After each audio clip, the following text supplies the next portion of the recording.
Video killed the radio star, but it just might save the podcast. Welcome to I Think, Therefore I Slam. My name is Andrew. If you're listening on Spotify or YouTube, this is our very first video podcast. It's kind of like going from 2D to 3D. It's kind of like getting your driver's license. It's an exciting time, and I have an equally exciting guest to share this space with. I'm so excited. My guest today is a rising star in spoken word, based in Las Vegas, Nevada. He's performed across Nevada, Arizona, Utah, and California, sharing his poetry all around the states. He is a member of Spotlight Poetry. They say what happens in Vegas stays in Vegas, but this guy is not staying in Vegas. He's going everywhere, and he's here with us today. Demetri Manabat, welcome to the show. Thank you for having me, Andrew. I'm very, very happy to be here. I'm thrilled that you are now the third international guest that I've had on, and many, many more to come. So always an honor to have someone, you know, on the opposite side of the world where everything's a little bit upside down. Can I ask you, you know, we're not going to get too political here, but is everything okay in your country? Oh my goodness. I wouldn't use the word okay, but it's hard to describe things that you're currently living through without looking back on it. So I'll get back to you in a couple months, but we'll see how things go. Oh, I hope you do, mate. I hope you do. And hey, you know, hard times call for good poetry, I think, and good art. So I think it's time for us artists to step up and start making great work. Speaking of great work, you've brought some of your pieces here today. So I would love to hear your first slam piece. Absolutely. Thank you. I write a lot on the people in my life. It's really what I base most of my poetry on. And the biggest person in my life, one of the biggest, has to be my fiance. We recently just got engaged after almost 11 years of being together. Wow. Yes. Congratulations. Thank you so much. Thank you. Yes, it did take me 11 years to propose. She knows those reasons. I know those reasons why it took so long, but y'all don't need to know those reasons. What I can tell you is that even after all that time, I can still remember the very first gift she gave me. She met me outside of our 7th grade history class, told me to close my eyes, hold my hand out, and she proceeded to drop a rock in the center of my palm. Like an actual fucking rock, like a big ass pebble. She told me how this was a special rock, and as long as I had it, I would always be safe. And I didn't really get it then, but that rock would go on to form the foundation of the next 11 years of our relationship. Our love is beautiful, but I have this really bad habit of playing out worst case scenarios in my head, because I know that tectonic plates can shift, earthquakes can shake, lightning can strike, and foundations, no matter how strong, can crack. To be honest, if we were to ever separate, I know 100% it would be her fucking fault. She's just that type of girl, you know, one that's bigger than life itself, bound by nothing, not even gravity could keep her feet glued to the floor. Most days, I feel like a balloon trying to keep up with a rocket ship. Eventually, all my helium will dissipate on a descend onto Earth while she goes on to conquer the moon, the stars, and everything beyond the sky. Eventually, one of us is going to die. It's the unfortunate truth. And I pray every day that I'm the one to go first, but when I look at her, it's hard to imagine a more perfect angel God would want by his side. It's a beautiful thing to experience, though. I love that can only end in death. But I've watched my mother navigate my father like a blind woman solving an escape room, and I've learned that there is no instruction manual for what to do after death does us part, that love is an alarm clock with a really worn out snooze button, because why would anyone want to wake up from a dream come true when they know that pain is waiting for them in the morning? Love is a class that teaches us how to surf through the barrel of a tsunami, made out of board, made out of the spare parts of our heart, sanded with calloused hands and strength tested with the vibrations of our vocal cords. The first time we said, I love you. Translation, the more of ourselves we sacrifice, the more likely we are to survive. And from love, I've learned that the only difference between a car accident and cancer is that one still gives us the privilege of saying goodbye. And I'm afraid because I don't know what cards we will be dealt. And I know that tomorrow is a liar's favorite promise. So just in case we don't get that last kiss, I'm writing you this to tell you that our kids have your eyes. So every time I tell them I love them, it feels a lot like I'm talking to you. You know, I'm doing my best to raise them to be the suns in a world full of rain. And honestly, they are turning out just like you. There is no book that could ever define our love, but I will do my best to get them to understand that my love is a tectonic plate that will shift to move mountains for you just so you can watch the sunset 5 minutes longer. My love is an earthquake that will turn your bed into a luxury massage on nights when your eyelids just can't seem to find each other. My love is a lightning strike that will scream your name from the mountaintops on days when dementia grabs your smile by the dimples and you forget who you are. My love, my heavenly love. My faith in God lies in my desire to one day see you again. And while that might not be enough to grant me admission into heaven, I'm hoping it'll at least bring me to the gates. Because when they say my name's not on the list, I'll tell them I know. But I have this rock. An angel gave it to me a really long time ago. And I think she might have found it here. Thank you so much. Oi! There's some clicks for you, my friend. What a beautifully expressive piece. And I loved how you caught me off guard a bit there, just kind of moving straight from the story into the piece. That's good. I like yeah. That's kind of the, I guess, structure that I've kind of, or lane that I've paved for myself a little bit out here in the US. Like a lot of my feature sets will be like that. Like I'll perform like 8-9 different poems, but like it's nonstop. So there's like one overarching story, which, I mean, the goal is to eventually kind of create something like a poetry special where it's something similar to comedy, where it's just kind of one big story, a bunch of poems sprinkled in between. But it's something that took a lot of time, but I take pride in being able to catch people off guard with that. Very good. So you said 11 years together, is that right? That's a lot of life that you've lived at each other's It side, is, yes. Yeah, we met in 7th grade, and it's just been going strong ever since. They tell you when you're that age, they're like, oh, it's not that serious, it just, don't get wrapped up in one person, but like it's kind of like when you know type thing, like no matter the age. And yeah, it's been a beautiful 11 years. Oh, so sweet, mate. Very happy for you. How is the wedding planning going? Have you booked in the photographer already? I always hear that's the first thing you should do. Wedding planning is so much work. Oh my goodness.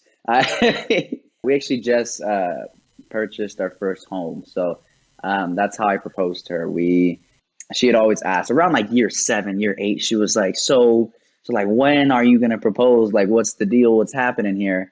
And I gave her the same answer all the time. I was like, when we have our own place, like I will propose then, because I don't want to come home after proposing and be like, Mom, brothers, look what I just did. Like I want us to be able to have our own spot. So we had been looking for a place, and I think the day we closed on it, or the day after we closed, I had set up everything in there and proposed inside. So all that to say that juggling, living on our own now and wedding planning has been a bit much, but we've pushed it out a couple years to kind of help alleviate some of that stress. We're finally starting to sit down and hammer away at some of the more tedious parts, like guest lists and venues and all this stuff. But I have this big belief where, like, her and I, we've been together for, we were boyfriend, girlfriend for like 11 years, and we're going to be husband, wife for the rest of our lives. So I think it's important to enjoy your time as fiance. You only fiancés for a couple of years. So a lot of people tend to rush through that moment of their life. And I think it's a portion of a relationship that's often overlooked. So that was something I expressed to her. So we pushed it out a little bit just to enjoy some of our time together.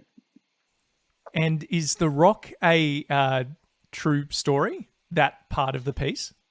That is a true story, yes, and I still have that rock. It was like one of those things, like, when kids are like, oh, you want to be friends? Sure, here's a rock or something like that. It was really like she came up and was like, I have a gift for you, and just gave me a rock. And I was just like, what is happening right now?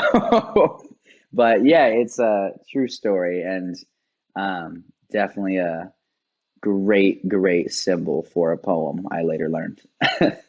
I'd even thought of like seeing if somehow we could like have wedding bands made with like part of the rock shaved into it or something real poetic to do with it. But yeah, it'll definitely be making an appearance. It'll have its own seat. The present is so exciting for you and yours.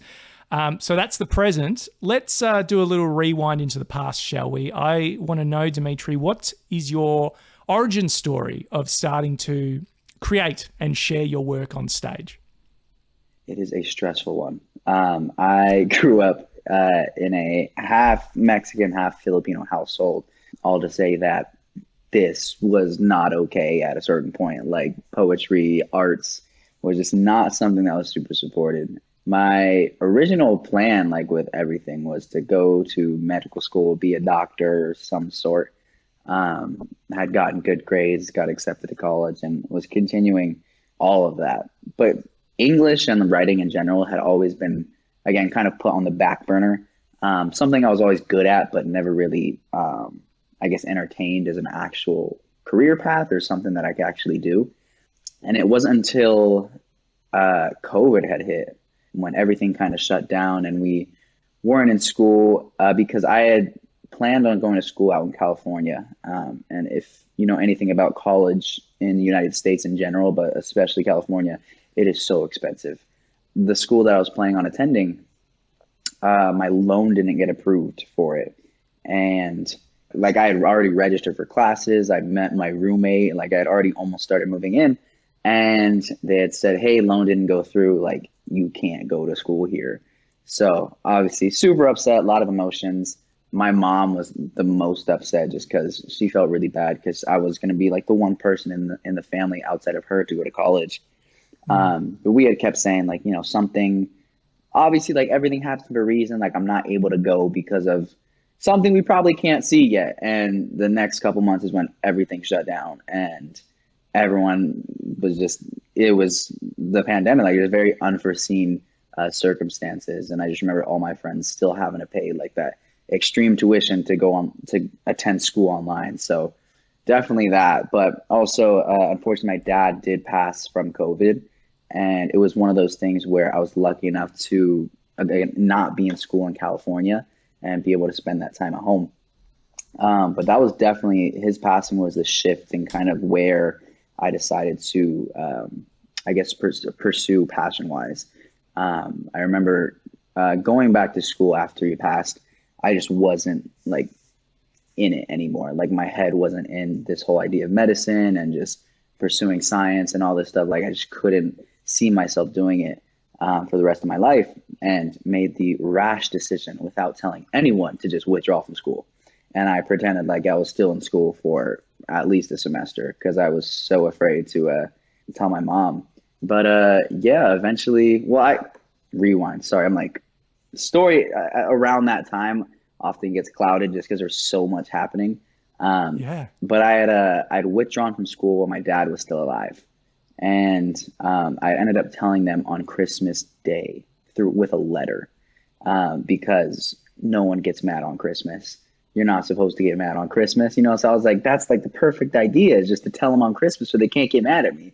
That was anything but true. They were very upset. And I like on the verge of like, my mom was ready to kick me out the house. Like she was not okay with it. And that same day, or the day after, because I was getting ready to figure out a new place to live, I had gotten a call saying that my fiance's family, then girlfriend, that I was with, someone in their family had contracted COVID and that I needed to get tested. And so I had gotten tested and I tested positive, and which meant I was quarantined for 2 weeks, which meant I still had a place to live for 2 weeks. So back then I was like, oh, thank goodness. Like I bought myself 2 weeks. Like I'm not getting kicked out right now. But during those 2 weeks, my dad contracted COVID and everyone in the family got super sick. And it was just a crazy couple of weeks. He was in the hospital for a couple of months and then ended up passing. And after that, my mom was still on me about staying in school, but wasn't like, I'm going to kick you out over it. Cause there was a lot of, I guess, there was a lot of emotions and grief that was going on. Yeah. And so to her knowledge, I was in school for a couple of semesters after, but I was not. I was like, yeah, I'm in school. I'm doing that. Yeah. And the last semester I was in school after my dad passed, because I tried again, and like I said, my head wasn't in it anymore. I had decided to take a creative writing class, and I was originally writing a fiction book, or like trying to write a fiction novel, and I had maybe gotten like 150 pages in, and I was having like a professor and a couple of friends kind of read over it, and they all kind of said the same thing. They're like, "Hey, it seems like, with all due respect, your writing is turning into dog shit, and it's you're really getting burnt out, is what it is." They're like, because it happens. Like writing a book takes so long, which I was very ambitious in the beginning, and I was like, "No, I'll get this done quickly." No, it is a long and tedious process that I was not ready for, and so they were like, "Listen, you're young. Like, take a break. Like, just drop it for a year. Go do something that you can actually finish, like a short story or a poem." And initially, I was like, "I'm not gonna write a poem. That is so lame. Like, what do I look like writing a poem?" And he had sent me like some information for like a poetry slam open mic in Vegas. And reluctantly, I was like, "All right, you know what? Let's just go and see what happens." And that was where I was hooked. That's where it all kind of sparked. Like I did not know poetry could sound like that, like in a slam. Ever since then, I was like, "Oh, I'm gonna do this. I'm gonna." I would watch people perform, and I'm like, I could very much see myself doing that. And it was the first time I could see myself, doing something other than like being a doctor or going to medical school or something like that. So it definitely gave some more purpose that I had been longing for since my dad's passing. But that was really just a long-winded answer to say it dropped out of school and ended up figuring it out and finding it through just almost like accident. Like I did not want to do poetry. I thought it was so just not cool because in my head I had the whole preconceived notion that it was just like the little spotlight and the stream of smoke and just the all black and just this snaps. But this event that I went to, it was rowdy. Like people were cheering, like they were just going crazy on stage. And I'm like, I didn't know that it could look like that. And which is really the reaction that most people who have never gone to like a poetry slam or open mic really have. Because again, everyone has that idea of what they think it is. But until you see how it actually is, everyone has that same reaction. You'd be surprised. There are so many stories from former guests of saying, I thought slam or poetry was this. I couldn't get into it kind of thing. And it just took one experience to change that. I'm really sorry for your loss, Demetri. That's devastating. And at the same time, I'm thrilled that some good was able to come of it. You mentioned that it was kind of this creative pivot point in your life. I don't know if you know Anna Akana, but she's touring out in Australia at the moment, a comedy tour, and I went to see her last night, and she experienced a family member passing as well, and very similarly, saw it as a creative shift point for her to really kind of go after her dreams, I suppose. So yeah, absolutely. My dad, he taught us a lot about that because he was a big dream chaser, and it's like my mom calls it the quote unquote Manabat curse, where it's like all these people are so smart, but they want to go chase their dreams and just do all this stuff other than go to school. What a waste, right? But no, he was really passionate about acting. He was just always going to these acting classes, just having like booking these indie roles and just super passionate about it. And his biggest, I wouldn't say regret, but something he would always talk about is he wished that he would have taken it seriously early on.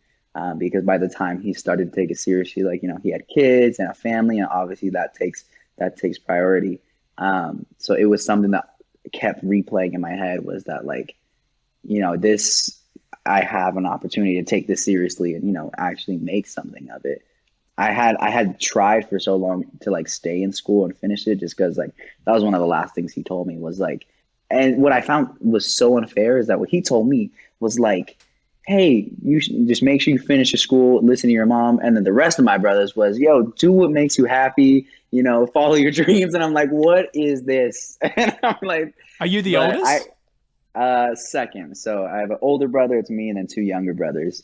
Okay. But it was really viewed as like I was always the studious, like out of all of us, the studious one. Like I was expected to go to college and be a doctor and do all these things, which is why it was such a big shock when I wasn't continuing college. My older brother, they were like, listen, if you could just finish high school, that's great. So it was a different expectation, but yeah, right now my mom is 0 for 3 for college students, for kids. My older brother is a professional MMA fighter, and my younger brother is a head chef at a bakery. So I'm like, you have one more chance to get the youngest in college. Otherwise, you are just struck out of college graduate. Oh, look, there's many paths to success, and Absolutely. yeah, that was a very funny observation about the dream chasing. Well, Yeah. I think your father's legacy is certainly living on in yourself, so that's good to see. And speaking of chasing dreams, I mean, you blew up, my friend. Your piece, Barbie, which I'm a big fan of, blew up on TikTok. It has over 1 million likes at this point. I'm sure it's a hard act to follow after that kind of exposure. I wonder, how do you balance like the creativity and bringing forth new things along with engaging with this new audience of thousands who have discovered you? Yeah. Short answer is you don't. My whole philosophy is like the art always comes first. The second that you put, trying to get an audience or please someone or trying to get more people is when you lose like the authenticity of it.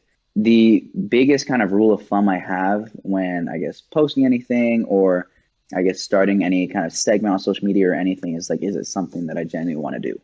I'm never going to do anything on social media that I'm not actually interested in.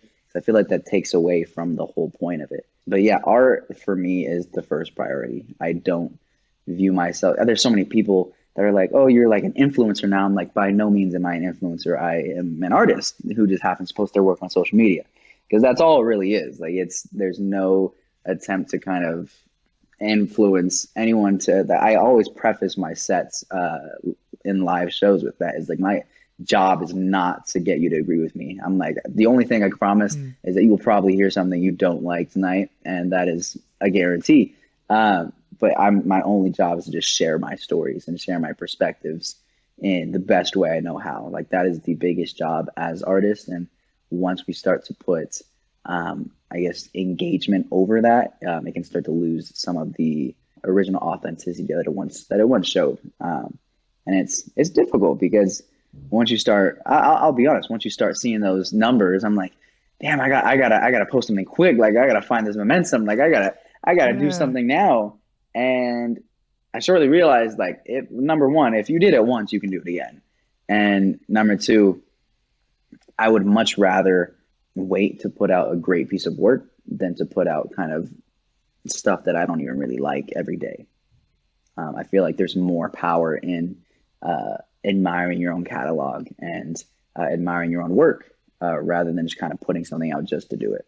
So I think, long story short, the art should always come first. There is no balance. You just art first and then just put it on. That's if, you're taking more of an artist route. Obviously, if you're trying to do the influencer route, then you probably should study more on engagement and numbers and analytics. But as artists, like art should always come first.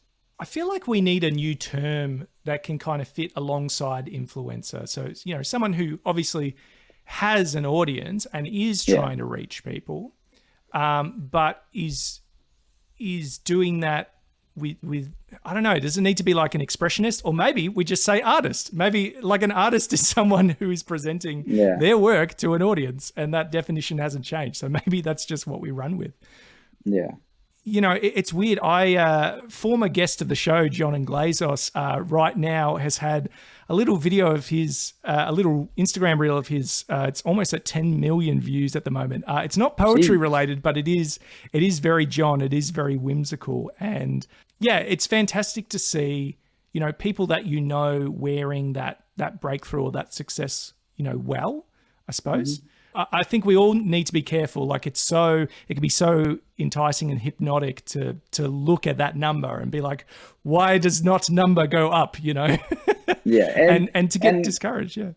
Yeah. And obviously there is, eventually you'll reach a certain point where it's inevitable that there is a business side to this. Like if you plan on doing art, as a career, like there's a business side to it, like being able to market yourself and do all this, kind of, again, research on engagement. And that is all stuff that I know eventually I will reluctantly have to learn. I do my best to try and outsource to people like that can do it better than me. That way I can focus on what I want to focus on. But yeah, there is definitely a something to be said about artists being able to also market themselves.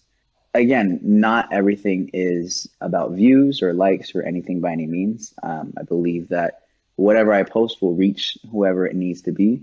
But again, if I have a message, one of my goals is to make sure that that message is heard. And it can't be heard Mm. without some sort of ability of knowing, like, hey, like, maybe if I drop like a teaser for the poem, it might grow some of the anticipation, just kind of playing around with things like that. But definitely, as stated before, like all that stuff as an artist should definitely be an afterthought. It should Yeah. never, like, the goal should never be sit down and write a poem. All right, how can I get the most views on a video? Because then you just lose everything. And it's unfortunate, but it's something that a lot of people definitely have to learn the hard way, of like just kind of refinding themselves in their art.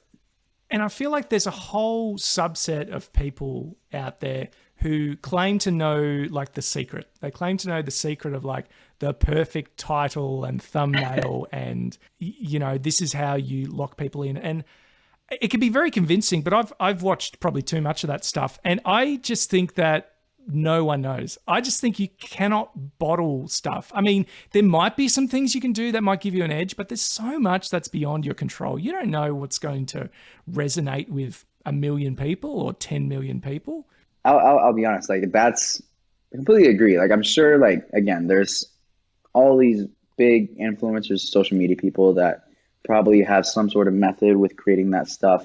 But there's also just like, again, things can happen randomly where just random stuff will blow up. And not that it was random, but Barbie by no means was ever like meant to blow up. Like it was never, I guess, framed in that way for me. Back when I was working on it, like I had not even wanted to post it. Like I had it done for a couple months, and I was like, I don't feel great about posting this. And it was because I had been performing it at a couple open mics around the city, and it just was not getting the response that I wanted from an audience. There was times where it was just very mixed reviews. I had people kind of walk out of the performance before it even hit the whole body of the poem. So it was not. I didn't feel like it was kind of a great piece at the time. So I was like, I don't know if it's doing what I want it to, like how it's. I don't like how it's being received right now. That specific open mic, the video that had blown up, I remember I had taken a video, it's still on my camera, where I was just kind of venting to the camera. I was like, this is getting really exhausting because like it was a point in time where I was working morning shifts at my job and then writing. Like morning shift, I work at a coffee shop, so morning shift is like 4:30 to like noon, and Mm. so I was working that, and then I'd be writing during the afternoon, and then I'd be at an open mic in the evening until all hours of the night, and then get a couple hours of sleep, and then just go back to it. Like that was the schedule for like almost a year, and I was just like, this is getting really exhausting. Like I'm just performing, and again, it's art can be a very thankless craft. Like you perform and you do all this stuff, and you really don't see anything for a long time. I sat in the car, and I was like, I don't even know if I want to go in right now, and I was just not feeling it, and my fiance was the one. She was like, "Just go in. Like this is the part where everyone talks about the hard days, where it's like you just don't want to do it, and you're just not feeling it." So I was like, "All right, you know what? Let's just go in." I was tired. I was exhausted. The open mic had like 5 people in the audience, and I recorded it on my phone, like held up by like a napkin holder. And I was like, all right, let's just get this done, perform the poem. And I just kind of sat with it. And my fiance is big on like the video quality's not right or the captions aren't lining up. And I was like, it doesn't matter. I'm just posting it and whatever. And again, there was no thought put into like how it was going to be received on social media. And I just remember I posted it, took the dogs out on a walk, and by the time I came back, it was at like 500,000 views, and I was like, "What the fuck is happening?" So again, there's all these things that are out of our control when it comes to just putting things out on the internet. There's some things that could possibly give you a leg up or an advantage, but again, nothing is guaranteed, which is why I reaffirm the belief that again, as long as your art comes first, like there's really no more nothing that you would look back on and say that you wish you would have done differently. And that element of luck, but I think you can generate luck by being consistent. You can generate luck by continuing to show up, by giving yourself more chances to be heard or to have the thing go wide. I got two questions. So you mentioned people were walking out of Barbie in that first bit of it, and I'm just trying to remember what I know of the piece.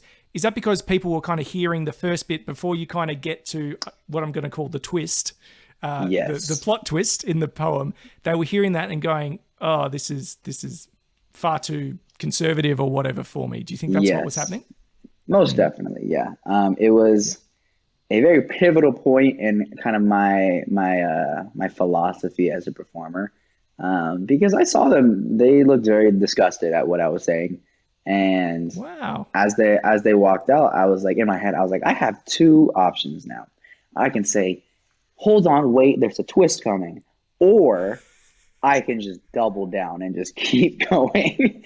And I was like, you know what? It's again, I believe that in some cases, the artist has a responsibility to cater to audience. A lot of times we are laying some heavy, heavy shit on them. And whether it be grief or, suicidal ideations or depression or whatever it may be, we're just laying it on the audience. So I feel like in that sense, sometimes it's important to do it with care. Remember that these are real people. In other cases, again, I believe that you need to stay true to yourself and what you believe and what your intention is as the artist. And my intention with those first lines was to address the people that actually agreed with those lines. I remember when it first came out, people were saying this is a great poem for women, like it stands up for women, and I love it. But that was never the intention of the poem, the intended audience. The intended audience was the people who agreed with the first lines of the poem. Because it's, again, I could have very easily formed it as I support women poem.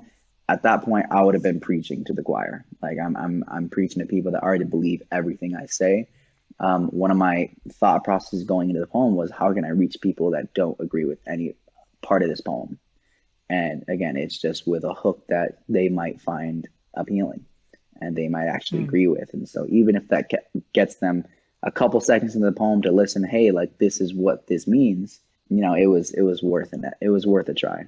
It was really just aimed at a lot of the people that agreed with the statement, I will not let my sons play with dolls, with the hope that, hey, maybe they might listen and then have kind of all that just turned around and shoved back in their face and say, hey, just kidding, this is what I mean, I was just checking the date of release of when you actually released that, and I was checking to see whether it was close to the Barbie movie, and whether that was kind of part of the story. From what I saw, I don't believe it was, but the Barbie movie was very divisive as well. So I don't know. I think when we do have these conversations about about parenting, about gender roles, whatever, I think some walkouts are just what's going to happen, whatever way you kind of land on it. I don't know.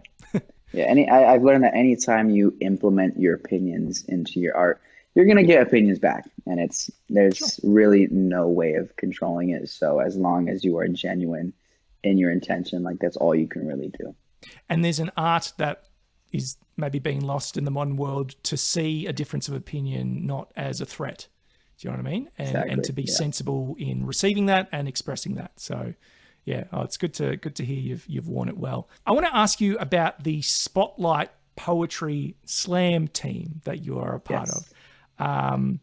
This is a new concept to me in terms of being part of a slam team. Sometimes it can be seen as a very solitary kind of pursuit. I want to ask what was your audition like, firstly, and what does the team do? How do they work? What do you facilitate exactly? Yeah, so Spotlight Poetry is just kind of one big organization that I'm part of. As far as like what we facilitate, we are a pillar in Las Vegas poetry. In Las Vegas, poetry is kind of scarce as compared to other parts of the United States. We really only have a couple pillars that have been around for some time to be considered established. But really, a lot of us Las Vegas poets have to travel out to California or to Arizona or East Coast to really find more stable communities to see how our work stands up throughout the country. But yeah, so we put on open mics. This year we're working on a series of showcases to kind of correlate with certain observance months. So we just had our Black History Month showcase that I helped produce. And we're working to building poetry to be seen in a more professional setting. Las Vegas poetry 9 times out of 10 takes place in some sort of bar or hookah lounge or something where not everyone is there to see poetry. And it really goes down to the whole economics of things where venues are so expensive and it raises ticket price.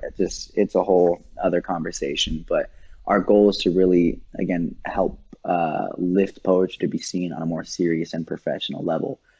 As far as the slam team, so this is my second year being on the slam team, and this year is a very special and different year. In the years past, everything's kind of been run in-house by people who have already been on the team as far as coaching and mentoring and just all that stuff. But this year we actually have an incredible coach, Dr. Javon Johnson. He is when you talk about like Mount Rushmore of people in poetry, like no questions asked, Javon is on that Mount Rushmore. If you're familiar with the spoken word artist Rudy Francisco, Javon is Rudy's mentor. Like he is the one that helped bring Rudy up and so many other great artists. And he had been living in Vegas for quite some time, I think over a decade. And when we had reached out to him about possibly helping, well, not we, but the founder of Spotlight had reached out to him asking about the possibility of coaching. He was like, yeah, no one has asked me for any sort of poetry mentor or guidance or anything. So yeah, I would love to like get back into it. So that was a big shock. We're like, wow, there's literally, one of the Mount Rushmore sitting here and not a single person has approached him for this. But he kind of came into it with the notion that if I'm the coach, like things are going to be run my way. He's won so many national titles. He's toured crazy. He's just very like one of the most established people in the poetry world. And so he knows a little bit something about what he's doing, safe to say. So he had that notion. He was like, yeah, if I am the coach, like it's going to be a lot of work. Like the people on this team, like this can't just be a hobby. Like this has to be like what you do. And it was a very big ask. But it's kind of what comes with what he believes in, like just kind of how he views the craft. And all to say that auditions were terrifying. He's a very, I don't want to say intimidating, but very, it'd be like, I don't know, like performing in front of like one of your idols. Like I had looked up to this dude, like when I first started doing poetry, and now I'm like auditioning. It's just a crazy feeling. And what really set the tone for how the season was going to go and how it's been going was we Spotlight hosted numerous workshops in preparation for the auditions. So we had a bunch of poets come in, performers, to talk about certain aspects of poetry and performance. And Javon was one of those people who taught at the workshop. And never forget, this will stick with me to the day I die. There's a poem that I wrote about my dad called Cut, and about his passing and a lot of the guilt that I hold behind it. So I read it, performed it in front of him. And so he was sitting there and he was like, yeah, that's cool. He was like, you face the difficulty of telling us about a person that we have no idea about. Like, we don't know your dad. So it's hard for us to kind of grasp onto that. So he was like, yeah, tell me a little bit about your dad. So, and this was in front of the entire workshop. And I'm like talking about my dad. I'm like, yeah, he's cool. He's like, what are your favorite things? Like, what are the aspects that you love about your dad? Like, who was he to you as a person? I was like, yeah, he was kind. He was family oriented. And we were just going on. This probably went on for about 10 minutes. And he was like, what's something that like really spoke to who he was as a person? And I was like, yeah, he used to write these notes in our lunchbox like every day for school. Like he packed our lunch from like kindergarten up until I dropped out of college. Like every day I'd have lunch with a note in it, just like written in big Sharpie on a napkin. And he's like, oh, that's awesome, man. And we're just having this great interaction.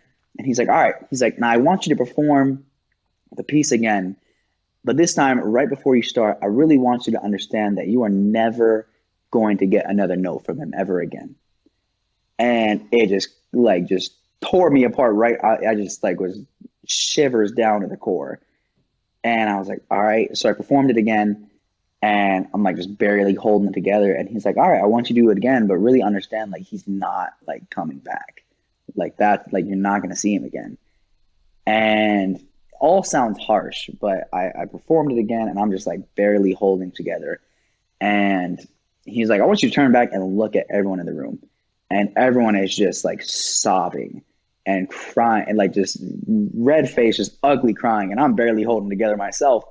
And he said, he kind of like gave like a little poll to the class, like, all right, who's seen him perform this piece before? And everyone raised their hand.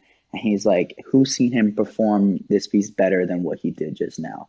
And not a single person raised their hand. And he was like, that is what performance is.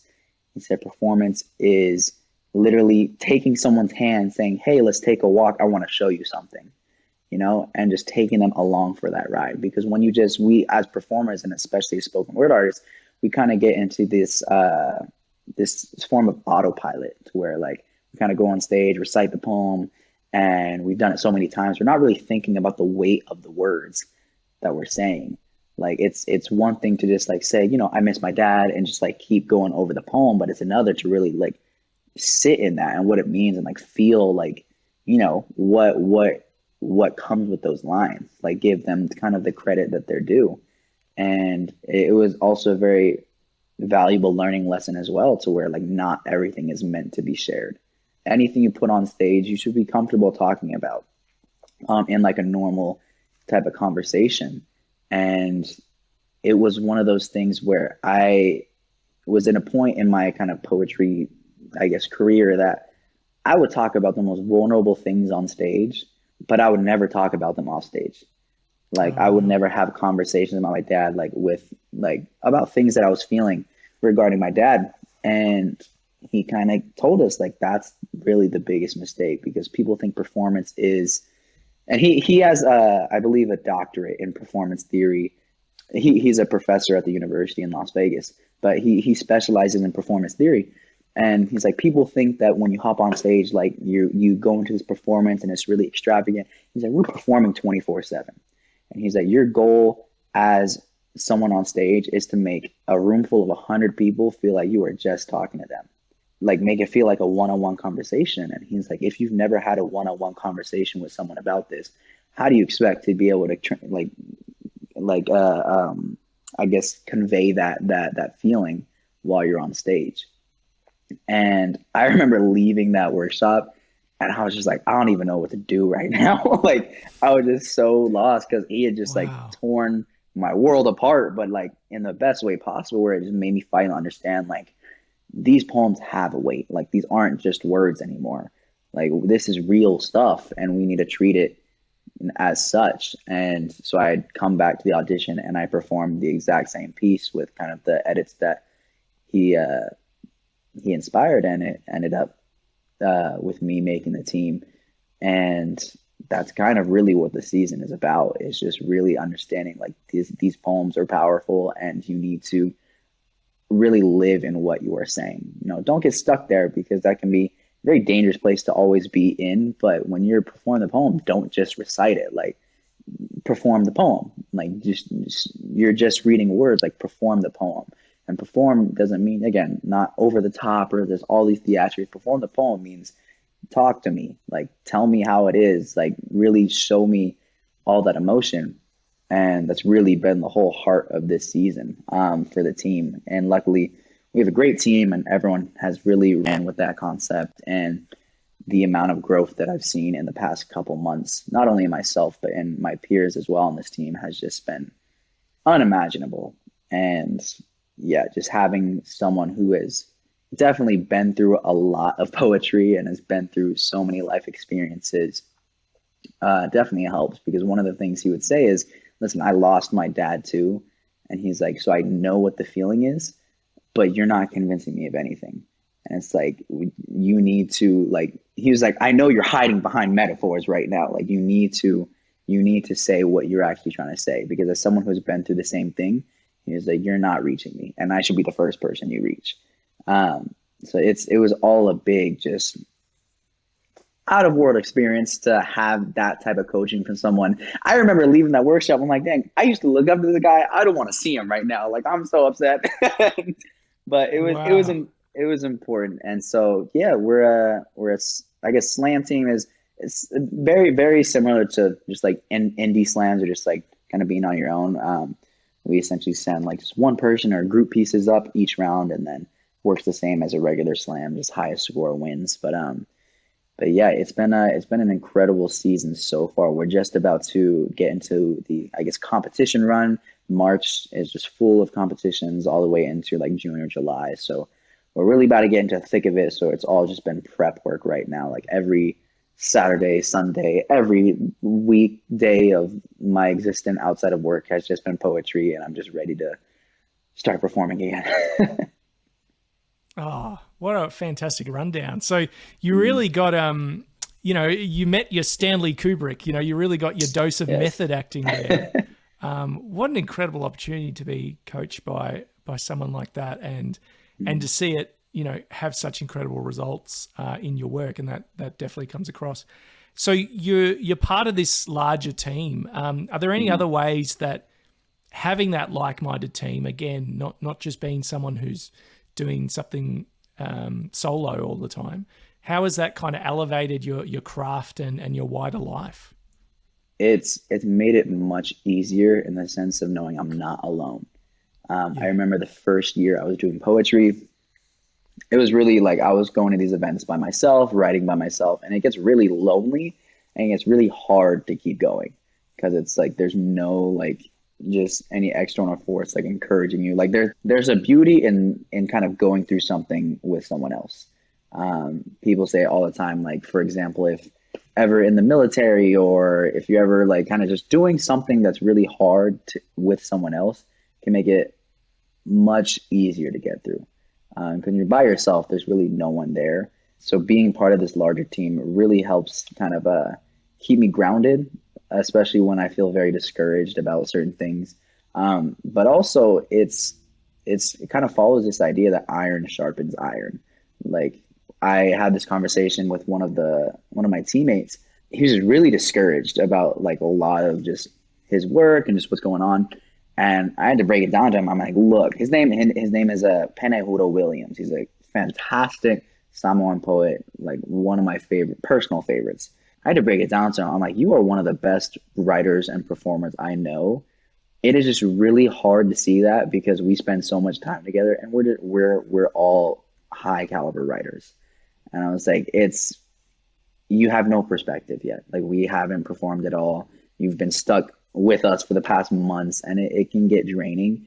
Um, but it's important to kind of give yourself praise when it's due, and just understand that it's hard to see change when you're constantly like around it. Like if you're in the gym and you're gonna be the last person to see the differences in your body and like the desired outcome. Whereas if someone sees you before you start and then a couple months later, they're immediately going to be able to recognize the change.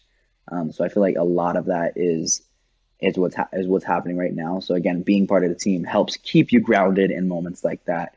And even in moments of like, hey, we're on like a great high right now, it helps make us better.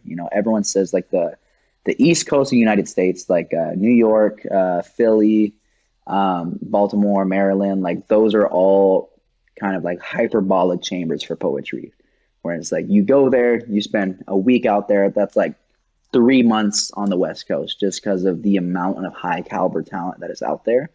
And I got the privilege of going to compete out in Baltimore for a slam called Charm City Slam. And I fully agree. Like that was the highest caliber of poets I've ever competed with. And it just inspired me in ways that I haven't been in so long, just to like write and approach things differently.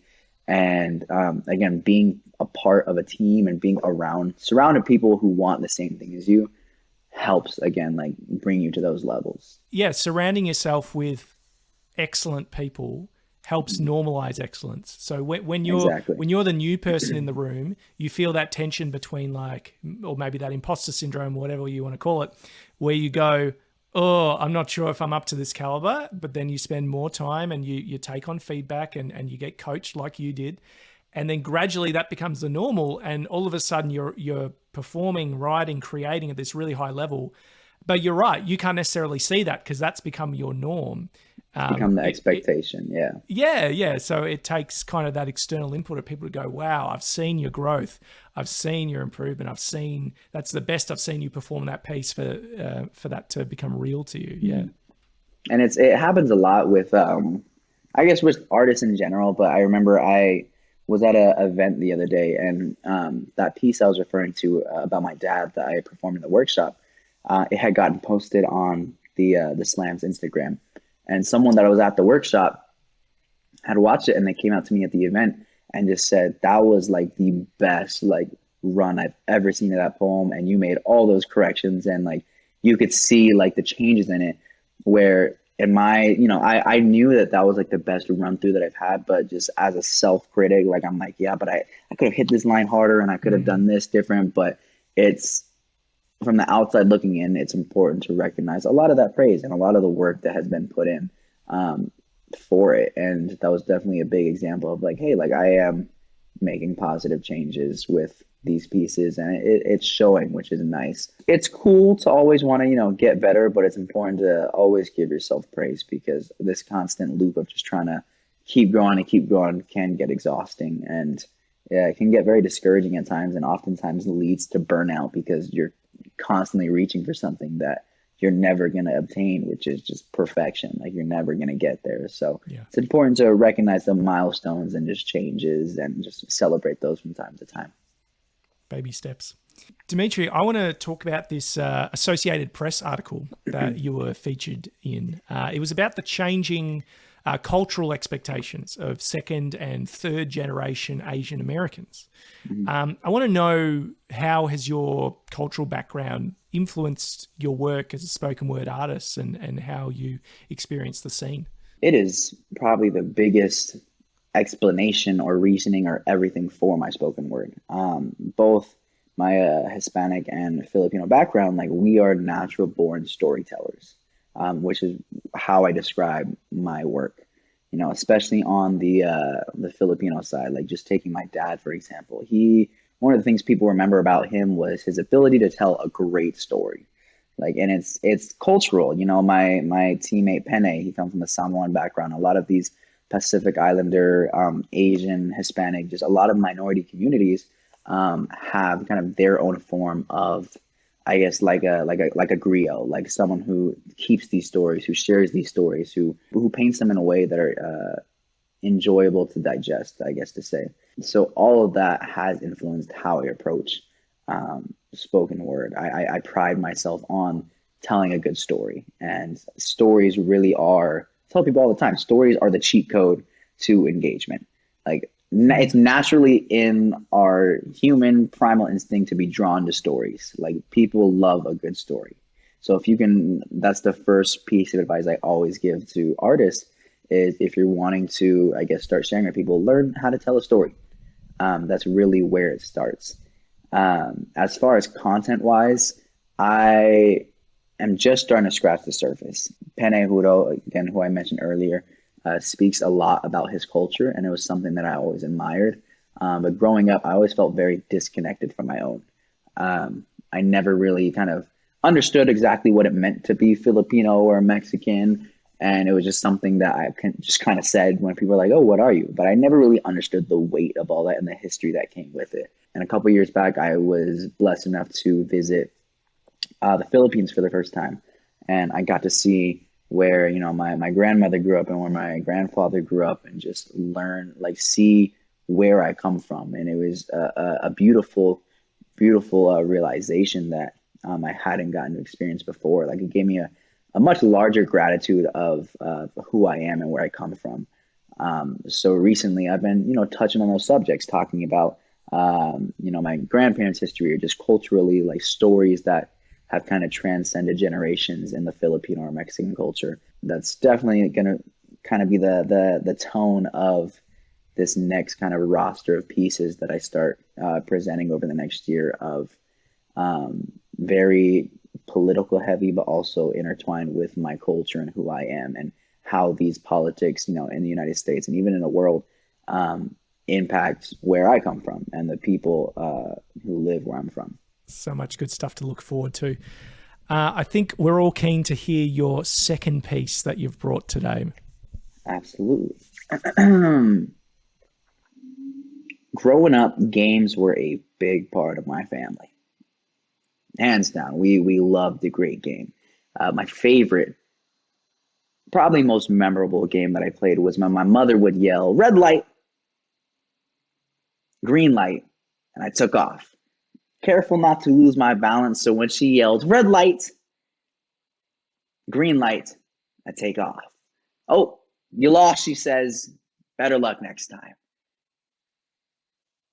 What the fuck? But mom, you said the light was green. I promised the light was green. She said, "Tough shit. Life's unfair. When I'm in charge, I'll see whatever color I want." I was 10 years old when I learned that parents always fucking cheat at games. I was 15 when I may have followed in her footsteps and cheated on my driving permit test. I was 16 the first time I got pulled over. 16 when my mother taught me how to keep my hands still. 16 when I learned that the talk sounds very different depending on what neighborhood you're from.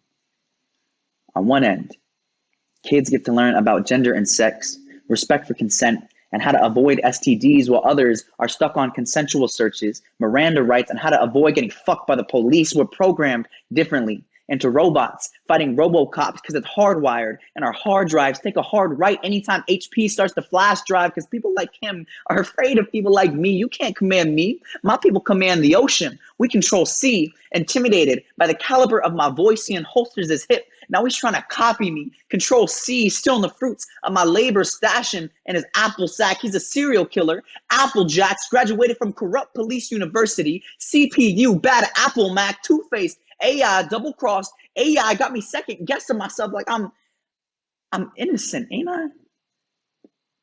Like I'm not saying he woke up and knew he was going to kill her in the kitchen like that, or shoot him in the back like that, or kneel on his neck like that. But shit starts to look shady when you look at the aftermath. Records on repeat. Watch the body cams. It's the same song back to back. Soon as we kill the music, body stack. But ain't that why the zipper of a body bag sounds exactly like a record scratch? And ain't this all just some fucked up irony? I will never move forward as long as the system is backwards. I'm walking backwards. My hands were backwards because he don't realize that his uniform turns him to the exact opposite of a POC. Don't believe me? Spell it backwards. I wish that my bike could live up to all this damn bark I got in me. But when he stands in front of me, my mouth turns muzzle and I bottle my emotions. Like a mental-filled soda, factory sealed with every prayer, my mother sends to God, asking to get us home safe, fearing that if this coke sprayed into the sky, the city would get high off my pain tonight. She says, "I know you're angry and you feel defeated, but I'd rather have a son whose heart been beat than a son who has no heartbeat. Your life is not worth a speeding ticket. Your life is not worth a stop sign. Your life is not worth a goddamn red light." And I said, "But Mom, I promised the light was green." "Son," she says, "it doesn't matter. When they're in charge, they'll see whatever color they want." Thank you. Holy shit, mate.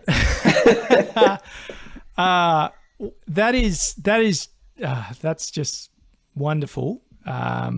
Wonderful as a piece.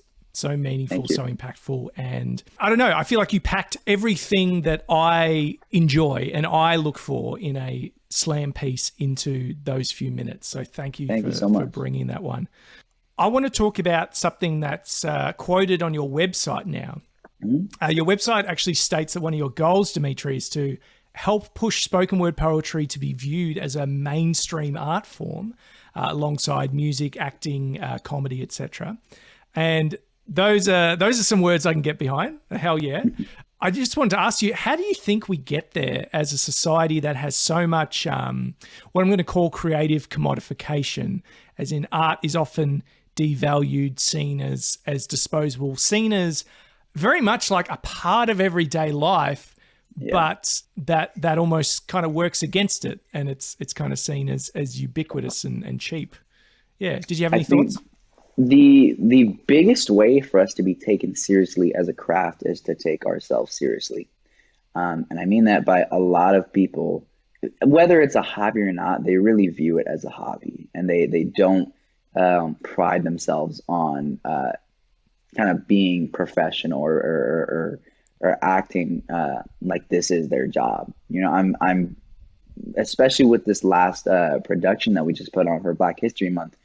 I was very keen on ensuring that we treated these artists as professionals because they are, making sure that we pay artists, that we have a good venue booked, that we have a solid sound check, that there's a green room for them, just like, because what especially I guess I can really only speak for poets, but poets are used to just like almost like, I don't want to say bottom of the barrel treatment, but really just kind of bare Eating minimum shit. treatment. Eating shit, yes, basically. Yeah. Or it's like from whether it's where we're performing at, or kind of the production that's being run, or whatever it may be. Like, we have The yet to smirk fully. that you see on your friend's face when you say, "Oh, I'm doing this poetry thing." Yeah. Exactly. Like, it's not viewed as like a serious endeavor or a serious craft, because I feel like for a lot of poetry, like, we have yet to take ourselves seriously. Now, that's not to say that we're not on the way. There's a wonderful organization called Poetry Me Please, based out of New York, I believe. They, for the second year in a row, have sold out the Apollo in New York for a poetry showcase. So they've definitely been on very, very, very adamant about bringing poetry into these more, I guess, respected spaces. Because a lot of what people don't like, I guess, quote unquote, don't like poetry, really boils down to they just don't know what it is. Yes. Same thing. I've been lucky enough to work close with an organization called Voices in Power. And same thing, they're huge on putting great artists on major platforms and just doing all they can to really be as treat us as professionals, because we have yet to kind of treat ourselves as professional. I think it's funny how comfortable, I guess, hosts or event coordinators are with asking poets to perform for free. Like, that has Yeah. become such a regular thing where it's like poets have just become okay with it because they're like, oh, I'm getting exposure. And it's like, really, like, I hate that term exposure. Like, exposure, respectfully, like, it's not going to help me get where I need to go financially. Like, exposure can do great things for, who sees you and all this stuff. But I feel like that term has definitely, not to sound dramatic, but definitely been weaponized by a lot of organizations, as far as kind of just getting away with free performances from artists. Um, It's indecent. It's indecent exactly, exposure, if you like. exactly. So it's definitely something that us as artists need to start, I guess, implementing into our foundation of understanding our worth, acting like professionals. It's, again, another thing that we are big corporates of is poetry time. Whereas, like, poets are known for being late to events, and poetry events are known for just running over time, just not starting on time. And it's like there needs to be a collective agreement, like, hey, we need to be professional. Like, we need to treat ourselves as professional and display ourselves as such. So that way people can start taking us seriously. Because if they just see us kind of over here just goofing off, and it's like great to have fun, but if people are coming to poetry events and it's really like just unorganized and people aren't where they need to be and just stuff's not happening the way it needs to be, that leaves a bad taste in their mouth, and they're not really gonna have a great connotation the next time they hear a poetry event. So again, though, taking ourselves seriously needs to become much more so than normal, treating ourselves as professionals. And I think that's definitely a great start for at least building up the value of poets and poetry as a craft. And it's the one thing I always share with people is like, why are you not like advocating for your work? Like, you think you're like, I think you're great. You think you're great. Like, why are you not talking to these organizations like it? You're about to go drive however far, fly however far to perform for free. And it's really not doing you any good to belittle yourself, just for kind of like the comfort of other people. Now, something I did learn, like, as professionals, it's important to understand, like, hey, if this event is for a great cause, something that I truly believe in, I would do it for free. Yeah. We have different tiers of like what we would consider. Like, you have like, I have a great poet out here named Vogue. who taught me like the different tiers of like what to kind of gauge like for an event. Like you have like the homie discount and like the I firmly believe in this cause discount, and then you have like something small local, and then you have to travel, all this stuff. But there's just a whole aspect of the professional side that poets have kind of yet to implement into our foundation as a craft. And I think until we do that, again, poetry won't be viewed how we want it to be, and it won't grow in the way we need to. So that's definitely the first step of getting our craft to be taken more seriously, which is the whole goal with this showcase series that we're planning for this year. Like our biggest conversation was we want to get out of the bars and the hookah lounges. Like they're cool, they're convenient, but really like they can be distracting, and it's unpredictable and all this stuff. So, and they don't have proper sound systems. And so all these things we took into account, and we had booked out professional venues for this year to give poets a chance to like feel what it's like to perform on a professional stage and feel what it's like to be taken seriously as an artist. Like I've interacted with poets who had no idea what a green room is. And they're like, oh, I just kind of just sit in the audience. Or they arrive to an event and no one's there to greet them or give them a run of show or run a sound check, or just all these things that run in that are part of like a professional production.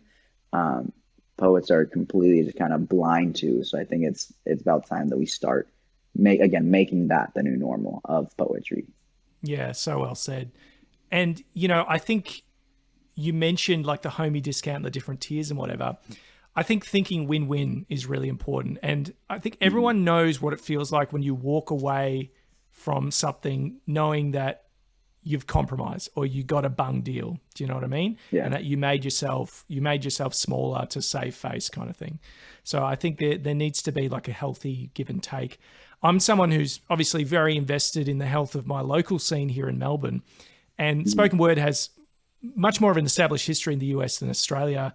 I'll go to gigs and really enjoy them, but I'd be lying if I said I wasn't thinking a few steps ahead and going, yeah, what are those 1%ers that can be tightened up?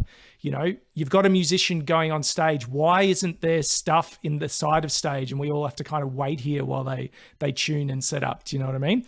And some of that comes from my background in theatre, and I'm thinking a little bit about those stagecraft elements. I understand that these things might be new for some people, that people might not view them as important, but I agree with you in saying that all these little things tightened up create better quality experiences for audience, for performers, for facilitators, and we can all win at the same time. We can all get better. Do you have any other thoughts about what are some things we could do over here in Melbourne, in Australia, to grow the influence and the reach of spoken word? Definitely consistency is the biggest thing, at least from my own personal experience in our poetry community.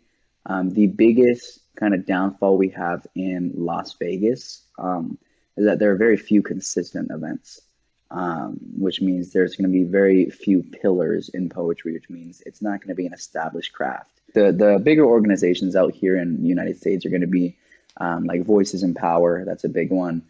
Poetry Me Please, that's another big one. All have been very consistent, have been here for, I want to say, over a decade, continuously doing the same thing. And the reason why that's important is because an audience can disappear very quickly. There was, I won't say specifically, but there was an event out here in Vegas that just drew in an incredible audience. Every week they were here, and then unfortunately something happened where they had to take a couple months off. And when they came back to relaunch, like it was just like starting from scratch. It was very difficult to kind of rebuild that traction, and especially for a place like Vegas, where poetry is so scarce. Like I've mentioned this in conversation with some of our admin, like it's very important to, I wouldn't say move slow, but move sure. Like just be very careful about the steps we take and don't take on more than what we can chew. Just because the second we do and the second it becomes too much to handle and this whole thing falls apart, like it'll be like starting over from scratch, which would be very just, it's hard to rebuild that. It's hard to rebuild something you once had. So I'd say definitely, as far as Melbourne goes, consistency. Events need to establish themselves in certain communities and become like, I don't want to say attractions, but definitely like local favorites of like, hey, Wednesday nights, this is happening. Like without a doubt, this is happening. because there was a point in time where poetry was, I want to say the summer that I started poetry, which was 2022, 2023, fairly like a couple years ago, there was events that were happening regularly Monday through Friday to where I could put in my calendar, okay, Monday I'm going to this event, Tuesday is this one, Wednesday is this one, there's a slam every Thursday here, Friday, like there was something everywhere, and the poetry scene had like just kind of lit in this really quick blaze. And then all of a sudden, all these events kind of fell off because they couldn't manage it and they couldn't keep it going. And before you know it, Spotlight was the only place left. And again, it becomes very difficult to rebuild kind of that excitement for it.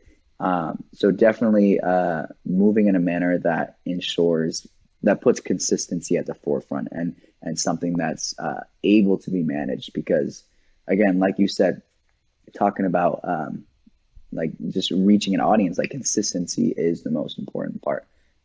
Keeping people engaged in those events, keeping them looking forward to it, and it's the easiest and definitely most effective way in building a stable audience. Yeah, well said. And I think in a general respect, you know, maybe 2024 was a hard year for Melbourne Slam. We lost a kind of a leadership organisation, Melbourne Spoken Word, kind of towards the start of the year. So, yeah, we're kind of a little bit lacking central leadership. Anyone who's listened to my episode with Andy Stuart knows as well that there's been some infighting, which has been, you know, really, really disappointing to see. But we're just starting to bounce back from that and recovering from the destruction that was kind of spread through lies and deceit. So, yeah, a rough year, but, you know, I was just looking at the latest, you know, Thursday nights in Melbourne, you've got at least 3 like events every month that kind of line up. And so you're a bit spoiled for choice. So I feel like we're getting there, but yeah. And I've got to be careful with my passion sometimes, because I don't want to walk into a new event or a small open mic and think that they're doing something wrong necessarily because people aren't hanging from the rafters or whatever. But it is a slow thing. I think you're right about consistency. I think you're right about the professionalism. So that's really good. Yeah, and something that we've also learned, because the U.S. had a pretty well established national poetry scene up until about we always hear stories about it. Like I didn't join it till much after, but that there was this giant falling out of the national poetry slam, or like like Indies nationals. It was like a major event, just like the central leader of national poetry. And it was a slam that, you know, traveled every year, and there was qualifiers, and it was a big deal. And again, there was like you had mentioned in Melbourne, like there was just a lot of just deceit and lies and a lot of just unfortunate things that happened in leadership that caused all of that to fall apart.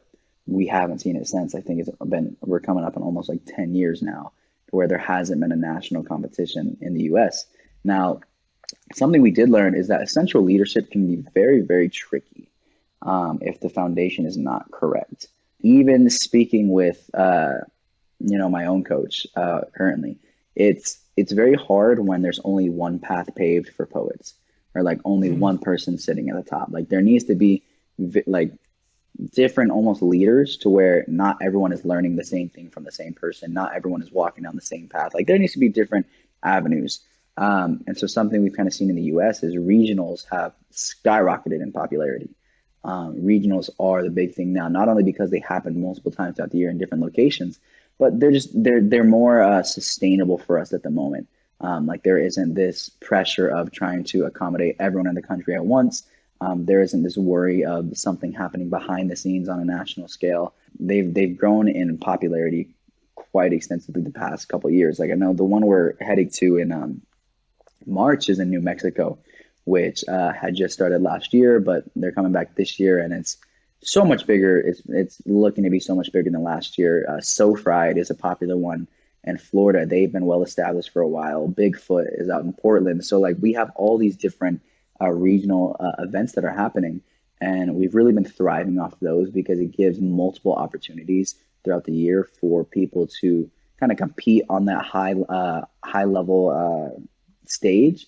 But also just like, again, they're different avenues. They offer different experiences for different poets, and I think that when the time comes that we do rebuild our national scene, it's going to be so important that the foundation is sturdy. Because definitely, from what I've heard, what happened in the past, it was just like it was being held up by toothpicks. Like there was nothing sturdy about the foundation that was laid for them. And yeah, I mean, it's one of those things you don't want to rush. You definitely want to make sure that the country is ready for it, but also that there is there's proper construction of a foundation for it. Demetri, you've previously talked of your plans that you want to return to writing young adult fiction. Is that still the plan? And if so, Yes. what is it like to reconnect with a project that was set aside for a time? It is so, what's the correct word? Refreshing, I want to say. I remember in the moment of writing this novel that I'm working on, I was just so burnt out and exhausted of it, and I wanted nothing to do with it. But definitely stepping away for it from some time helped me miss it. It helped kind of re-spark that passion for it. I mean, it definitely still is the plan in the long run. Right now, I told myself I was only going to do poetry for a year and then hop back in the novel and maybe build up a little audience, but I did not expect to love poetry this much. So it has been coming on, I think, almost 3 years now. So it definitely is the plan in the long run. I would love to kind of sort of build up an audience to where one day I can just say, hey, I have a fiction novel. Here it is. And really just kind of drop it and leave it there and just kind of let it happen with however it does. But my original plan when I was first writing it was I wanted to be I'm very simple when it comes to dreams. Like I wanted to just sit at a desk in my house, like have a little office, write books, and then publish them, and then just not have to go outside.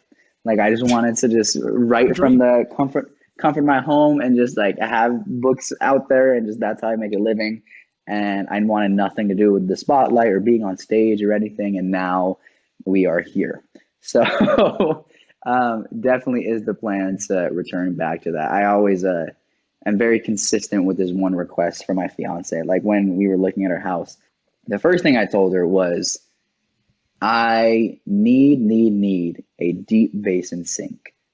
Like if it has a divider in it, like we're not buying the house. Like, and I know that something like that can be fixed, but if they didn't have the forethought to put a deep basin sink in, like they probably messed something else up in the house, and I just don't want it, Like that was my only requirement. And then number two was eventually I would love to have that little wooden ladder that slides on wheels on a bookshelf.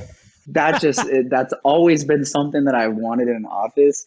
That that's my dream, is to have that. Like not even like a specific house or anywhere. I just want a ladder on wheels with a bookshelf. Like that is it. And it all like just comes with this kind of dream of just being able to write in an office and be able to publish work and just have that be how I make a living, which is such a incredible dream. But it's one that I've definitely regained a passion for pursuing. So to answer your question, revisiting that book, I'm very excited for. I have not yet, but like I was rereading chapters that I wrote, and I'm like, wow, this is kind of good. Like I definitely want to go back and start writing again. And I've always been tempted to like start editing previous chapters, but my professor was like, that is the last thing you want to do because you will never finish a draft. He's like, you just write the book and then you'll go back and edit it and you'll rewrite it, and great. But with how busy poetry has been, especially these past couple months, I definitely don't want to rush into anything or bite off more than I can chew right now. So I am very, very excited to jump back into it though, because over these past 2 years, I just had so many ideas of where to take it and just ideas for this novel. So I'm really excited to hopefully in the next, I want to say like 5 years, 5 to 10 years, I'm really excited to just have something like that out and to share with the world. It's the Ron Burgundy dream, isn't it? I have many leather-bound books and my desk smells of rich mahogany. Is the deep basin for you to like wash your face in? Is that why? It's in the kitchen sink, so to wash dishes and stuff, because I just hate when dishes stick out of the sink. Like, when I'm Gotcha. washing and just water gets everywhere. Like, I know it's so specific and so weird, and my fiance's like, I don't understand that. Like, it's not a big deal. But I'm like, listen, you can pick everything else in the house. Like, I don't care. I just want a sink with no divider in it, and just like one of those big sinks to wash dishes in, to wash fruit, to what, like, just I want the sink. That's it. I'm a big bath guy, so I think the Yeah. bath is definitely a treat for me. Demetri, I'm wondering if you could give us a window into your creative process. How do you actually go about putting together one of these spoken word pieces that are so thoughtfully crafted, and we've seen that today? Yeah, so I definitely say each piece kind of has its own story to it. Specifically with Barbie, that resulted from conversations with my fiance, my mom, and a coworker at work. A lot of these spoken word pieces can be inspired from various things, but I'm a firm believer in writing out of habit. There's a lot of artists out there who, again, it's kind of like I don't want to say preference, but it's just whatever you believe in, who kind of create when they're inspired and then just kind of leave it and come back to when they're inspired again. I firmly believe the other, where it's like every day I'm going to write. I don't care if it's good. I don't care if it ever sees the light of day, but it's the habit of writing that's going to keep, again, my pen sharp, but also it's something that can help inspire different ideas. Being able to sit down every day and write whatever it may be is a great habit, and it can definitely make it a lot easier when it comes time, or when inspiration hits. It makes writing a lot easier because you're used to writing on stuff that maybe you're not inspired in, used to just the simple act of writing. So add inspiration to that, and you get a spoken word piece. We look at our coach now, and he'll. It's so funny because we'll be so stuck on a concept or where to take a poem, and just freestyling, he'll like shoot out like some of the best metaphors and ideas that we have ever heard in our entire life. And we're like, you just did that with 5 seconds of preparation. And his whole belief is like, because I do this, like I write every day. And Yeah. so this stuff is just like muscle memory. So again, once you have some sort of inspiration, his whole thing is to write about the stories that stick to your ribs, like stories that you just can't get rid of. That's where he finds his inspiration. I find my inspiration in talking to people. Most of my spoken word pieces have resulted from conversations with people, just kind of picking their brain about something, getting their perspective on certain ideas. And so I guess creative process can often, for me, look very uncreative. It is waking up and just writing God knows what, just for the simple act of it. And when you give yourself grace for the days that you don't write much, and then some days you might go past the time limit you set because you're just so inspired by what you've written. But as far as spoken word pieces specifically, many of them start off with conversation. Others starts with just a simple line, like a line that just is so hard hitting that I can't get out of my head. There's a poem I have called "Cut," which again talks about my dad's passing and a lot of the guilt that I feel behind it. And the line that just stuck to me, that really is what the poem formed around, was I talked about feeling like my dad's blood was on my hands, dripping off my fingers onto the floor, so that everywhere I walk is a red carpet. The red carpet relating to the extended metaphor of him being an actor. And I was like, oh, I can make this poem like one long extended metaphor around acting and just like movies and stuff. And that is where the poem started, was from a single line.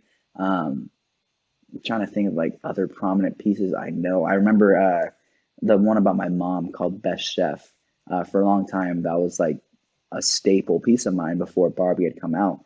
And I remember the line that had stuck out to me for some reason was just repeating the word fly over and over again. And I was like, I feel like I view my mom as just wanting us to take off and just do all these great things. And ironic enough, I guess kind of going off on a little tangent, but my mom had no idea I performed spoken word for like the first year I was doing it. Like she thought I was in the library studying or doing something regarding the school. I was in bars and lounges, just open mics every night. And she had no idea until one of her coworkers was on social media and saw a flyer with my face on it. She's like, "Is this your son?" And she had sent it to me. She's like, "Were you ever gonna? What is this?" So that was an interesting conversation. And she had come to watch me perform, because regardless of whether or not she agrees with our decisions in life, she is definitely one that will always be there to support, whether or not she agrees with it, which is something so beautiful to have. And I remember a text that she sent all my brothers and I, which was after my dad had passed, and she had kind of this realization of, your dad and I worked so hard to give you these opportunities that they didn't have growing up. My mom grew up in a very rough area of Las Vegas. Not a great financial background for her family, and so she couldn't go off and do poetry, or she couldn't go off and try to be a head chef at some bakery with no college experience. Like, her only way out was college and education. And for a long time, she viewed that as the only way out for us, when she came to realize that my dad and her had kind of constructed this safety net for us, which allowed us to go off and essentially fly. Whether or not she agrees with what we do, she's always going to be the person there to support. She's always at the games, always at the performances, definitely in the back, because she's just does not like attention, which is why I try to shout her out every show and make her as uncomfortable as possible. But no, she's always there. That's something I can say confidently, is whether or not she agrees with what we're doing, she's always supporting us. That kind of came with this whole idea of flying, where she really just wanted to see us take off and do all these great things. And really, that poem resulted around that idea of just flying and just seeing where I could build a poem around that. So again, poems for me, as really mainly result out of either conversations or just single lines that I've thought of that I'm confident I can build a solid poem around. I have a whole bunch of different files and notes, because I'm so unorganized, that just say random lines or cool lines or stuff that sounds cool. And occasionally I'll kind of comb through them, add to it. And sometimes I'll see a line that maybe in the moment didn't make much sense to me, but as life goes on, as we experience more, I can have different contexts to approach that line with. So that's as far as my creative process goes. But again, it's all rooted in being able to write consistently. That way, when that inspiration does strike, I'm not worried about the actual act of writing. Oh, I love it. And I loved your friend's imagery about, write the stuff that sticks to your ribs, and the fact that they were throwing out all these amazing things in improvisation. And you might think, oh, you just made that up on the spot. But no, it's the 15 years, not the 15 minutes of writing, but the 15 years of writing that allow you to move into that that zone with ease. Oh, thank you for that.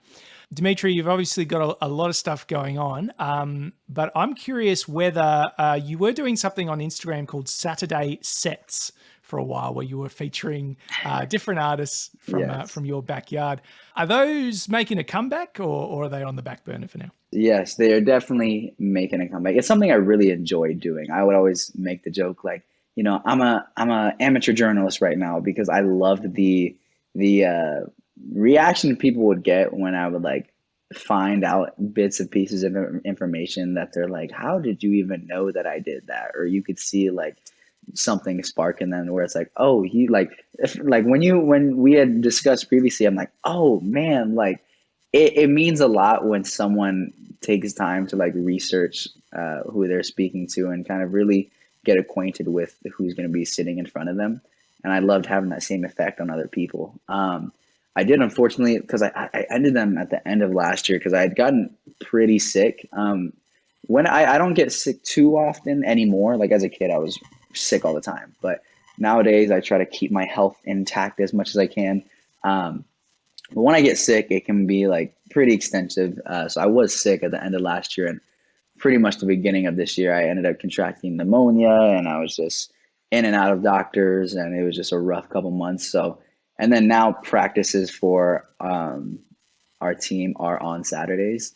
So it's just a matter of kind of, again, recalibrating and building up that consistency again, because it was something that I really did enjoy and I tried my hardest to stay consistent at. But again, life sometimes happens, and it's just about kind of getting ourselves back on track and really just kind of rebuilding from trying to rebuild from where we left off.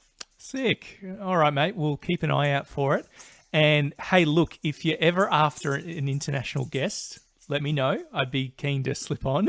Absolutely. Thanks, mate. Absolutely. What is next for you, Demetri? We've heard a lot about the projects you're working on, but is there anything else you'd like to draw our attention to in the next little bit? As far as kind of like short term, it's really just slam team. Like that is the biggest thing. Vegas has very much been overlooked as far as poetry goes. Really, when we think of like top dogs in U.S. poetry, we think of New York, Philly, Baltimore, Texas, even. So Vegas was never seen as a contender for like high level poetry. And so this year we definitely had. I don't want to say this year. Last year, we had two separate teams that had both went to this big regional, and both teams ended up making finals. And we had an indie poet who competed from Vegas and made final stage and competed against some of the best poets in the world. So definitely helped put Vegas out there. And now a lot of us have begun traveling to the East Coast and like kind of just saying hello, like, we're from Vegas, like, we do this as well. So definitely giving Vegas a name. So I guess short term is definitely competitions. Is New Mexico's in March. We have a couple in the summer, but really just working to make a name for Vegas and really uplift our own community to be seen as one of those pillars in poetry. As far as outside of slam, working on more so the production side of these showcase series again. Helping artists to be seen on that professional level, supporting all these communities that we're observing in each of these months, and really just trying to take poetry to the next level and just be seen more as a serious craft. As far as personal projects go, book is definitely next. There's, again, poetry books is new to me, so a lot to learn because I want to make sure whatever I do put out, that I'm number one, that I'm proud of it, and I know that I put my best foot forward for a debut book. So definitely working on some stuff behind the scenes, and I hope to either this year or beginning of next year release a very strong debut poetry book. It's the one question I get asked at just about every event is, when are you going to have a book? And again, it's not something I want to rush right now. I want to make sure that what I put out is, I feel, the best representation of who I am as an artist. And yeah, that's really my main focus personally right now, is poetry book. I have outside of that, I have a friend named Simone who actually moved out here from New York, and we've also been working on a poetry album together. Ever since poetry has been kind of rebranded in the Grammy category, there's been a lot of buzz around poetry albums. So that's something that I guess is more long term, because there's no specific, like, I want this done by this date for that. It's more so just seeing what we can create together. But personally, a book is definitely something that I'm looking forward to hopefully happening soon. Good stuff. Let's put it on the vision board, hey?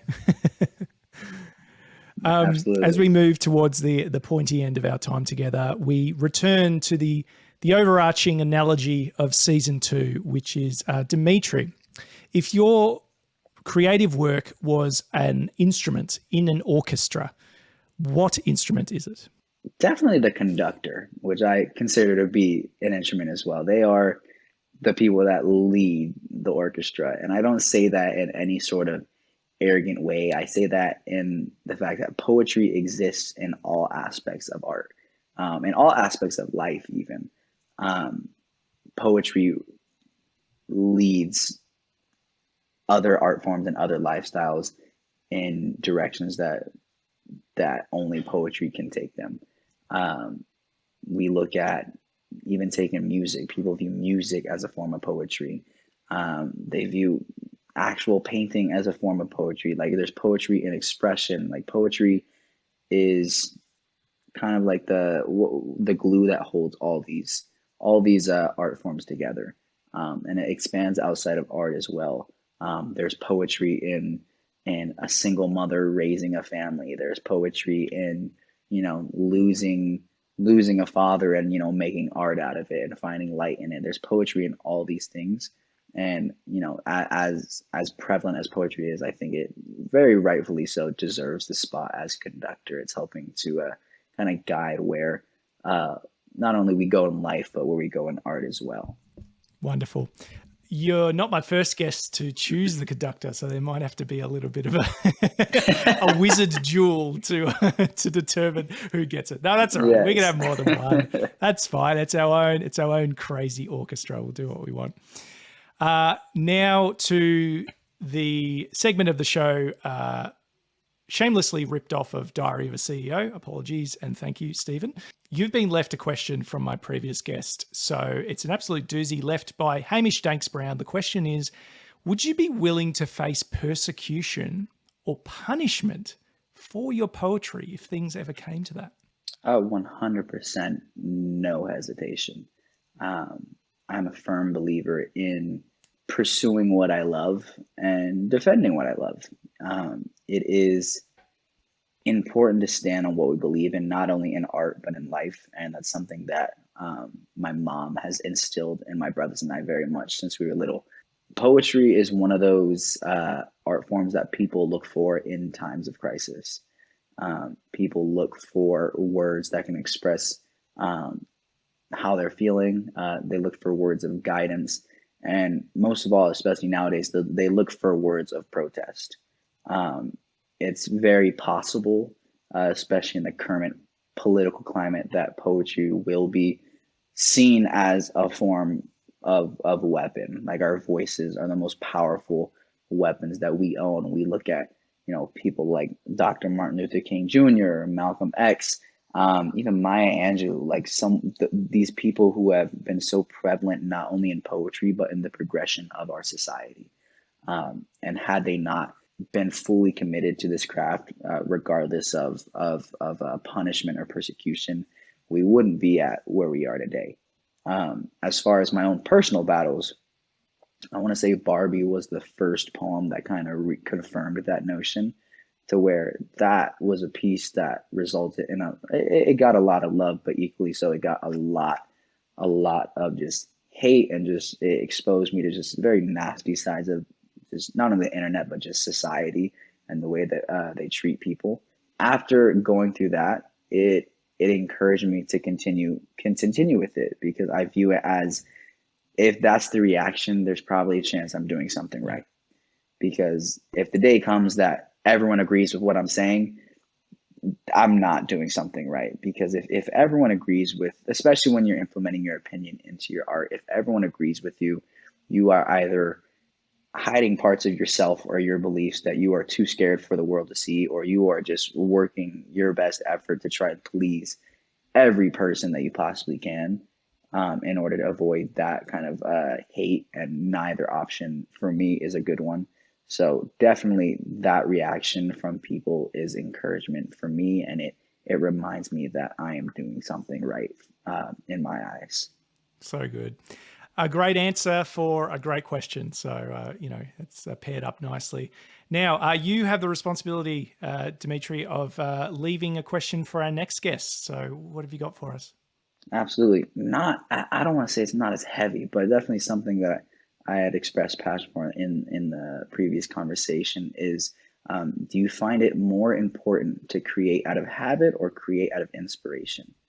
I feel like that's a common theme, at least in the Las Vegas poetry community currently, is whether or not creating out of habit is seen as almost forcing it, or if it's just sharpening your tools and keeping them ready for inspiration. So definitely, do you create out of habit, do you create out of inspiration, and which do you see as more important? Good one. All right, it's in the book. Demetri, if people want to find out more about you, follow your work and all the wonderful projects that you're involved in, where should they head? Absolutely, yeah. All my social media platforms are going to be the same. Demetri Manabat, DemetriManabat. I also have a website that one of my friends was amazing enough to put together for me, Demetri.Manabat.com.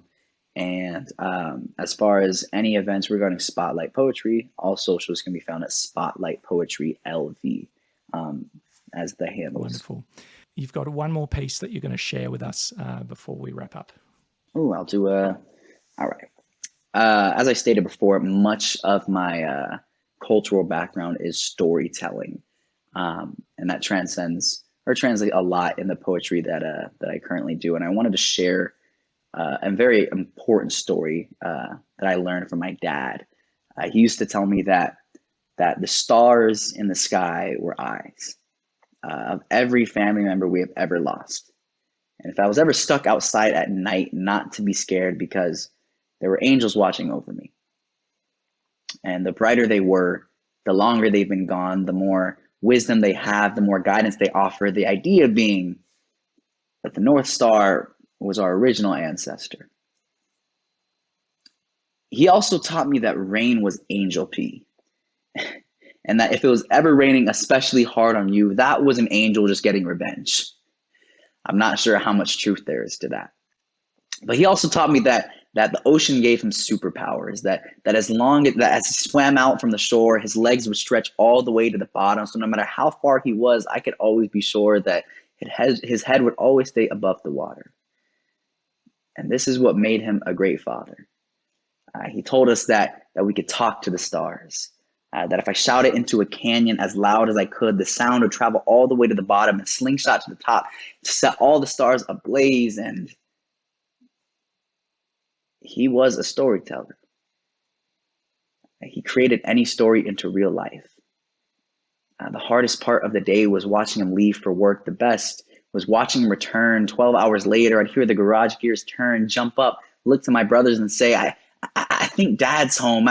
I think Dad's home. He'd open the door. Oh my goodness, Dad's home. We'd bombard him and throw all of our weight into his arms the same way the waves would crash onto the shore, eager to learn more about the world he was building for us. And this made my mother very fucking upset because she's been home for 3 hours and not a single person has noticed. But even she couldn't help from smiling. She knows all about the mountain that stands before us.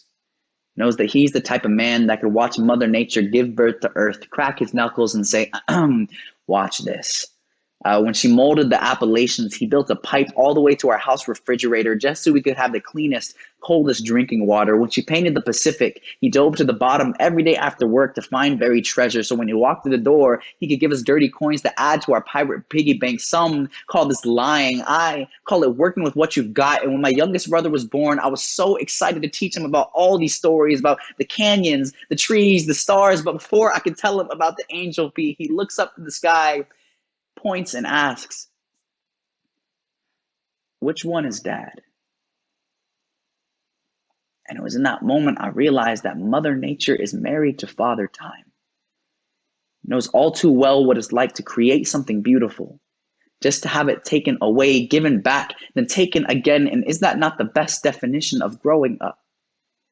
Learning to be grateful for the sun, not for its warmth, but because you've seen far too many dark days and are sick and tired of the cold. Learning to tread in an ocean called everyday life, just trying to keep your head above the water. I'm trying to stretch my legs to stand as tall as my father, because how can I fill his shoes if my feet can't even reach the bottom? Because my brother still needs that magic in his life. He needs the trees, he needs the canyon, he needs the stars, and yes, he needs the angel pee, but I've never been as good of a magician as my father. So here I am still trying to turn this canyon into a cannon, hoping that if I shout loud enough, I can set the stars ablaze. So maybe, just so maybe, they could tell me what I'm supposed to do now. My dad told me I could talk to the stars, but he never said they would talk back. I guess he just didn't get to write that part of the story yet. So I try my hardest to finish telling it the best way I know how. So I bought my brother a telescope for Christmas. We set it up outside of our front door. And I look through the glass, find the faintest, most distant star in the sky. And I turn to him and I say, I think Dad's home. And I'm not sure where that is, but home for me is a place where love exists. Home is a place where I feel welcome. So, Andrew, thank you so much for making the screen feel like home for these couple of hours. I appreciate you greatly. Demetri Manabat from Las Vegas. I'm just so glad that, you know, in a city that is known for sometimes needless excess and slime and whatever, that there are artists like you standing strong and really building something. It's been an absolute pleasure, my friend. Thank you so much. Likewise.